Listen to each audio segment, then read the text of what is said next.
Hey there, gypsies. As you can see, we've got a little different digs here, but we're still going to be pressing on, trying to give you good information about the clarinet. And what I decided that we would do from the things I've gotten from you guys is to begin a series talking about clarinet fingerings. As you know, the clarinet has a lot of different fingerings. It has probably more alternate fingerings than any other woodwind instrument except for the bassoon. And as you know, of course, the bassoon, it really doesn't matter at all what fingers that you have down at any given time, because the player is always humming the note anyway. Well, anyway, that's what I heard. Well, the idea of clarinet fingerings is kind of an interesting one, because I think there are a lot of misconceptions about clarinet fingerings. And in this kind of first section on clarinet fingerings, I thought I'd talk a little bit about, well, what you might call a conceptual aspect or a philosophical aspect of fingerings. For instance, most of us only use clarinet fingerings when we can't play the passage with the regular fingering. So we look around for some false fingering that we can use that will help us kind of slide through the passage. That's probably the most primitive possible way that you can think of alternate fingerings on the clarinet. There's another way to think about fingerings on the clarinet, and that is to look for what I call an artistically satisfying solution to every passage. And this doesn't always mean that you end up with a simpler or easier combination of fingerings to get through the passage.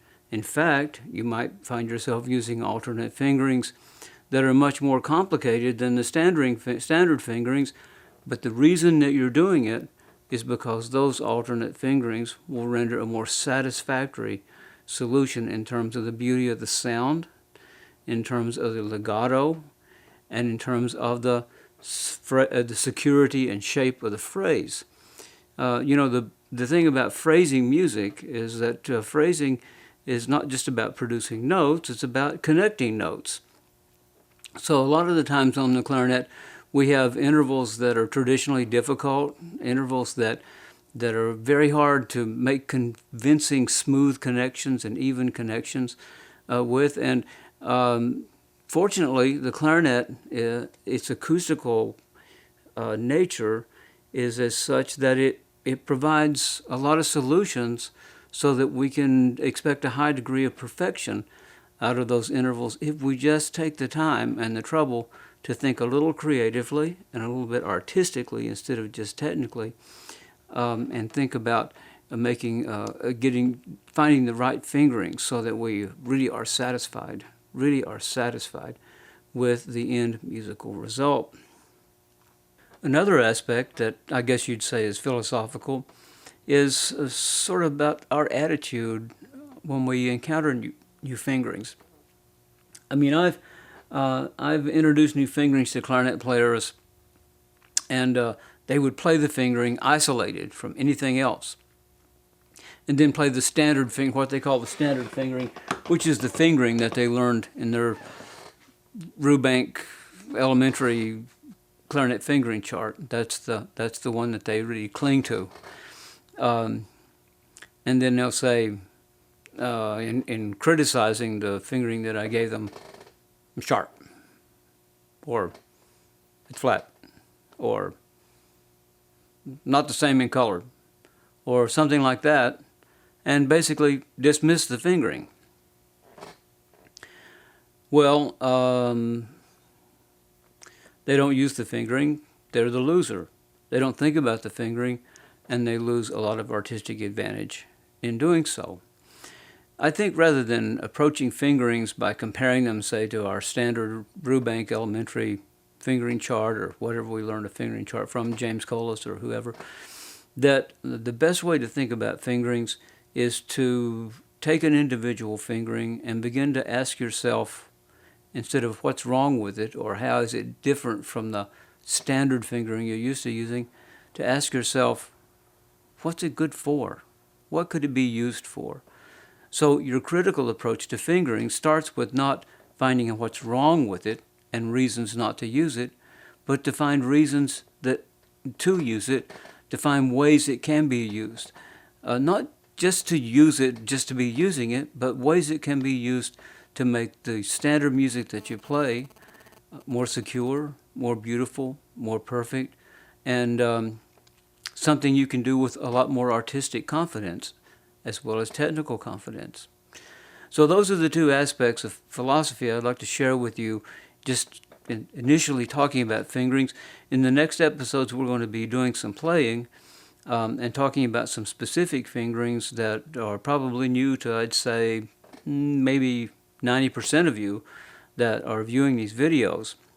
And anyway, in this one, I think it's important to think about the way we think about fingerings, to reflect on that, and see if there's some way that we can actually improve our attitude toward looking at alternate fingerings, different fingerings, so that we can get the best out of what the clarinet has to offer. Remember, if it's on the clarinet, it's not a false fingering. It's just a different one from the one that you learned from your standard elementary school fingering chart. So that's not set in stone. That was made up by somebody who probably only knew those fingerings. So remember your attitude toward fingerings. First, when you encounter a fingering, ask yourself, what's it good for? What could I possibly use this fingering for? What would it make easier? What would it make more perfect? Render an appreciation for anything that you encounter before you actually begin to make a criticism. A lot of people think that in taking a critical approach to things that we only try to find things that are wrong with it. But that's the worst way to approach criticism. Criticism means to give a full summation of something, which means to appreciate all the good that's in it, as well as acknowledge all the weaknesses that it might have in it. And almost every fingering I found on the clarinet is good for something. In between now and our next video, let me ask you to sort of look at your music and think about your music, think about passages that you're kind of dissatisfied with, passages that you find that are inconsistent when you play them, hard to control, kind of iffy in color, not exactly satisfactory in terms of phrasing, and reflect on that, because we're going to be doing a lot of these passages. We're going to be going over a lot of passages, many of which would probably be familiar to you, going over those things and looking at different possible solutions to them. There's always more than one way to skin a cat, and believe me, on the clarinet, there's more than one way to finger a passage, and we're going to be discovering that in the coming videos.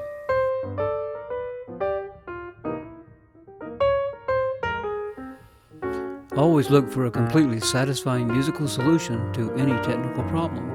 This may mean the use of more complex fingerings rather than simpler ones.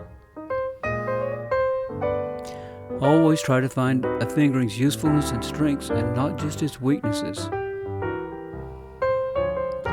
Questions about fingerings for specific passages? Send them to us for possible future discussion in this series. Send questions citing work, movement, and measure number to tom@ridenourclarinetproducts.com. As always, thanks for watching.